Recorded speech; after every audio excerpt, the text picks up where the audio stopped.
तो अभिनव भारत सोसाइटी से पहले, तो अभिनव भारत सोसाइटी या पहले अभिनव भारत सोसाइटी से ही शुरू कर लेते हैं, कोई दिक्कत नहीं है, लिखिए एक बार। उसकी शुरुआत से पहले हमको एक घटना समझनी पड़ेगी, मित्र मेला। मित्र मेला, मित्र मेला, मित्र मेला स्थापित हुआ था आपका 1899 से 1900।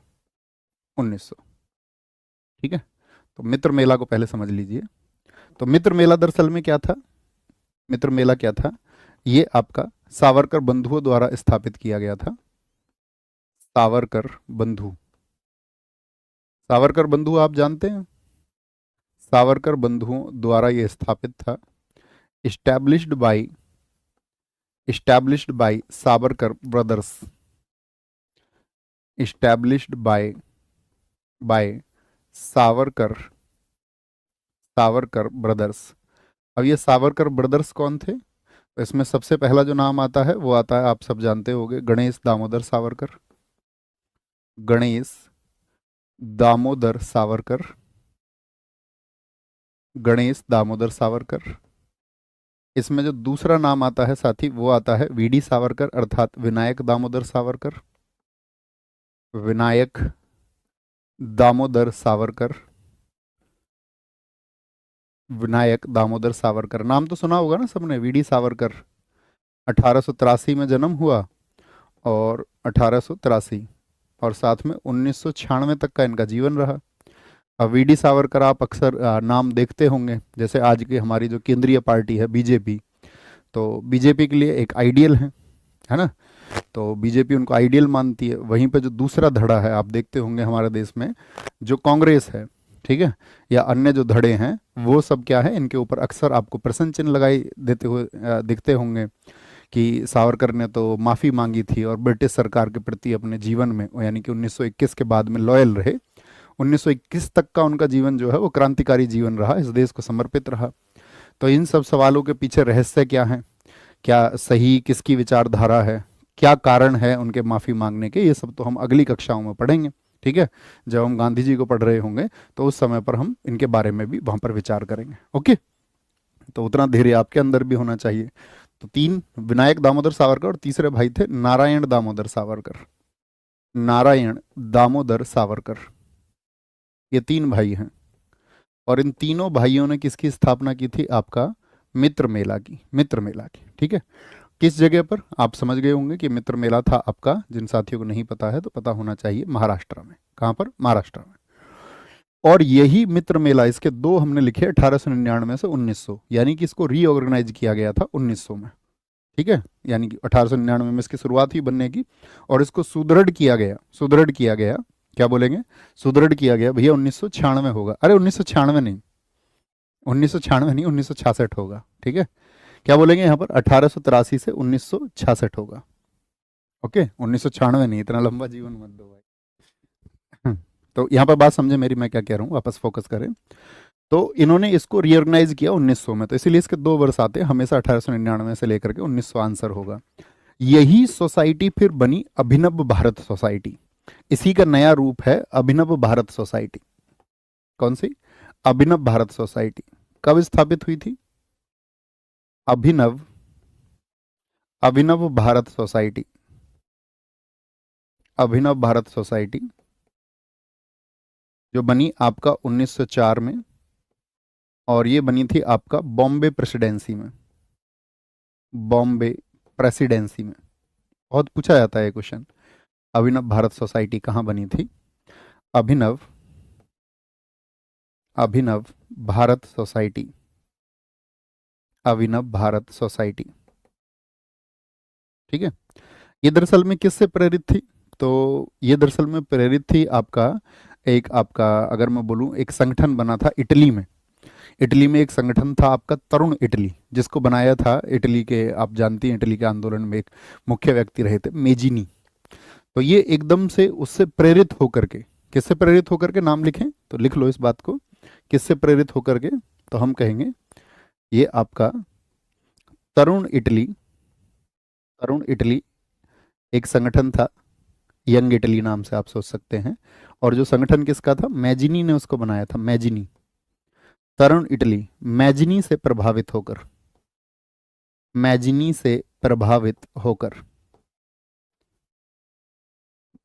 बाय इन्फ्लुएंस्ड द तरुण इटली। अच्छा, ये संगठन बन जाता है तो इस संगठन का काम क्या रहा? अब आप जैसे हमने एक नाम बताया आपको यहाँ पर, तरुण इटली, तो इस बात का क्या मतलब है? तरुण इटली संगठन क्या करता था? तो तरुण इटली संगठन एकदम से ऐसा संगठन था कि जिसको जो केंद्रीय सरकार थी, यानी कि जो कंट्रोल करने वाली सबसे सुप्रीम संस्था थी, कि उसके खिलाफ आपका जो काम बनेगा या आपको जो कार्यवाही उसके खिलाफ करनी है, वो सिर्फ शांति प्रिय कार्यवाही नहीं होनी चाहिए, वह एक सशस्त्र कार्यवाही होनी चाहिए। सशस्त्र कार्यवाही, सशस्त्र कार्यवाही समझ रहे हैं? एक यानी कि आपका रिवोल्ट हो तो आर्म्ड रिवोल्ट हो, एक आपका अगर हम बोलते तो आर्म्ड रेवोलियन होना चाहिए, अर्थात एक सशस्त्र विद्रोह होना चाहिए। अब वो सशस्त्र विद्रोह के लिए तो बहुत ज़रूरत है कि हथियारों की ज़रूरत पड़ेगी या आपका क्रांतिकारी विचारों की ज़रूरत पड़ेगी, तभी तो सशस्त्र विद्रोह होगा। तो उस सशस्त्र विद्रोह को इस सोसाइटी ने आगे बढ़ाया, जिसमें सबसे इंपॉर्टेंट काम किया किसने? आपका वीडी सावरकर। यहाँ पे याद रख लेना, छोटी सी घटना लिखेंगे, वहां से नोट करेंगे। वीडी सावरकर, नोट करना, वीडी सावरकर 1905 में 1905 में कानून की पढ़ाई के लिए लंदन गए। कानून की पढ़ाई के लिए लंदन गए। कानून की पढ़ाई के लिए VD Savarkar, VD went to London for studies of law, अब यहाँ पर क्या होता है? 1905 में जब ये आपका, साथी मेरे थोड़ा सा यहाँ माइक की वजह से दर्द है कान में बहुत तेज, तो मैं इसको अगर हिलाऊं तो थोड़ा डिस्टर्ब शायद आप लोग होंगे, है ना? अतिरिक्त बातें नहीं करनी है बस कक्षा में, अतिरिक्त बातें नहीं, है ना?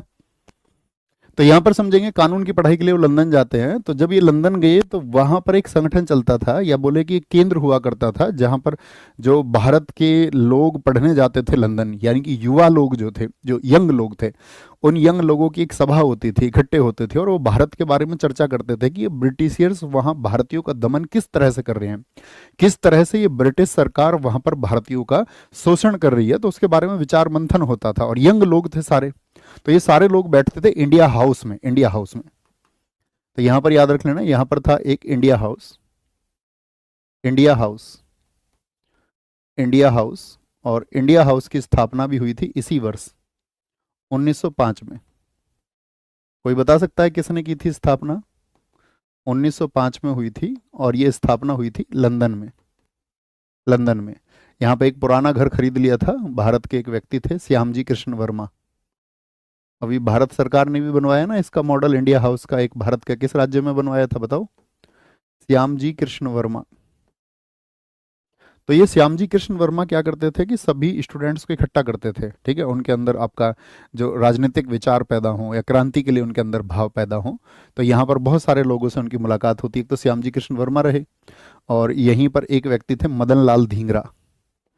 नाम सुना होगा आपने भारतीय इतिहास में, मदन लाल धींगरा। यहीं पे एक व्यक्ति थे आपका, अगर हम बात बताएं, लाला हरदयाल। इनका भी नाम आपने जरूर सुना होगा, लाला हरदयाल, जिन्होंने गदर पार्टी बनाई। हालांकि शुरुआती दिनों में इनके अंदर बहुत जोश था परिवर्तन के लिए लाला हरदयाल के, लेकिन बाद में हम आपको बताएंगे कि उन्होंने फिर उस गदर पार्टी को, मतलब उनका साथ छूट गया था, नाता खत्म हो गया था उनका 1914 में ही गदर पार्टी से। तो ये मदन लाल धींगरा जो थे, मदन लाल धींगरा को हम जानते हैं एक घटनाक्रम के लिए, क्योंकि अब ये लोग क्या करते थे, वहाँ पर अपना गुप्त सभा करते थे, सीक्रेट मीटिंग्स होती थी वहाँ पर। तो उन सीक्रेट मीटिंग्स के बारे में खबर चलने लग गई सब लोगों को। और आप जानते हैं ब्रिटेन में एक पद बनाया हुआ था 1858 के अधिनियम से, भारत सचिव। हम सब करके बताएं जी भैया, हम जानते हैं भारत सचिव को। 3 बजे की क्लास जो है आपका मंडे टू थर्सडे होगी, प्रैक्टिस सेशन। वो कल ही बता चुके हैं आपको, कल की क्लास करनी चाहिए थी दोस्त। ऐसे आप अन्य कक्षाओं में किसी और के बारे में बात करेंगे तो कैसे बात बनेगी? रिक्वेस्टिंग टू यू आएंगे वापस। तो आप कहेंगे भैया मदन लाल धींगरा जो थे आपका, तो वो भारत सचिव को ये खबर चल जाती है कि भाई हाँ इंडिया हाउस में इस तरह की मीटिंग्स होती हैं। तो उसने क्या किया, एक व्यक्ति को अपॉइंट किया आपका, वाइली को, ठीक है, कर्नल वाइली। तो वो वाइली क्या करता था आपका, वो जा करके वो भारत सचिव का बॉडीगार्ड था वाइली, भारत सचिव की सिक्योरिटी में रहता था। तो उस वाइली ने जाकर के यहाँ जासूसी करनी शुरू की। अब इनके भी अपने गुप्तचर थे, ठीक है, ये भी जबरदस्त रिवॉल्यूशनरी थे। तो इनको भी पता चल गया कि भाई वाइली हमारी जो है वो जांच पड़ताल करता है, हमारी जासूसी कर रहा है। तो इन्होंने उस वाइली की हत्या करवा दी। किसने? मदन लाल धिंगरा को किस घटनाक्रम के लिए जाना जाता है, याद रखना, इन्होंने 1 जुलाई 1909 को 1 जुलाई 1909 को 1909 को 1909 को लंदन की बात बता रहे हैं हम आपको, कर्नल वाइली की हत्या करा दी। लिख लेना, लंदन में कर्नल वाइली की हत्या करवा दी। मर्डर ऑफ वाइली, हत्या करवा दी। ठीक है। तो इसी के लिए फिर मदन लाल धिंगरा को, इसी एक्ट के लिए मदन लाल धिंगरा जी को 16 अगस्त 1909 को फांसी हुई। 16 अगस्त 1909 को फांसी हो गई। फांसी क्या बोलेंगे, उनको 16 अगस्त 1909 को फांसी दे दी जाती है। अब इसी घटनाक्रम में नाम आया आपका वीडी सावरकर का, क्योंकि वीडी सावरकर भी किससे जुड़े हुए थे, आपका इंडिया हाउस से जुड़े हुए थे। तो आपका चार्जेस किस पर लगे, यहाँ पर लिख लेना कौन कौन थे यहाँ पर इंडिया हाउस में, एक वीडी सावरकर और नाम लिख लेना आप यहाँ पर, ठीक है। तो वीडी सावरकर, या यहाँ पे ही लिख लें, कोई दिक्कत नहीं है, वीडी सावरकर। तो इनके ऊपर क्या हुआ, इन पर भी लिख लेना, इन पर भी हत्या का दोष, किसकी हत्या का दोष, वाइली की हत्या का दोष, वाइली की हत्या का दोष भी इनके ऊपर आया कि भाई वाइली के हत्याक्रम में ये भी शामिल है। लेकिन धीरे धीरे क्या हुआ ये कि वीडी सावरकर को खिलाफ पर्याप्त सबूत नहीं मिले, जो एविडेंस मिलने चाहिए वो एविडेंस नहीं मिले, तो ये इसमें बरी हो गए। अब इसी समय पर देश में एक घटनाक्रम हुआ था, नासिक षड्यंत्र। नासिक षड्यंत्र वो बहुत महत्वपूर्ण है। तो वीडी सावरकर तो लंदन में थे इस समय पर, ये सब कहाँ पर है, घटनाक्रम कहाँ पर घटा, लंदन में। तो आप सोचेंगे नासिक तो भारत में है, तो फिर वीडी सावरकर पर नासिक षड्यंत्र का मुकदमा कैसे लग गया।